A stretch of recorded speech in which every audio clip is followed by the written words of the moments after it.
Apunba Keithel Sinnaibi Lup Kangleipak Aksil gi Ahum Suba Foundation Day gi Thouram ngasi KHAMNAM Keithel SOYAM LEIRAK Community Hall da Pangthokkhre Thouram aduda Aksil gi President KHAMNAM Sobhabati Janims ki Hanagi Director Dr. L. Deven Aksil gi Advisor Akham Langol Patsoi Jila Parishad ke Member L. Langlen Manipur University ke Manipur Institute of Management Studies ke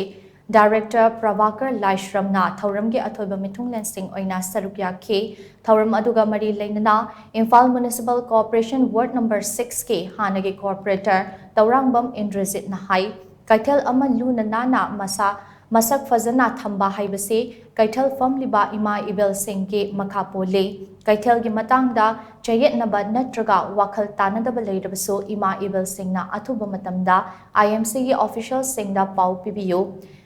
Aigi khudong chaba yenglaga thabak tawrabade Keithel gi masak thijilakpagi maram oigane maram aduna Keithel phambiriba ima ibel singna IMC na piriba chatna kanglon ngakna Keithel phambiu haina mahakna makhata na phangdokhe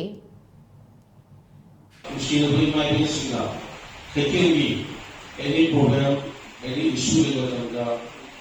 issue, meeting meeting the Kawa, you buy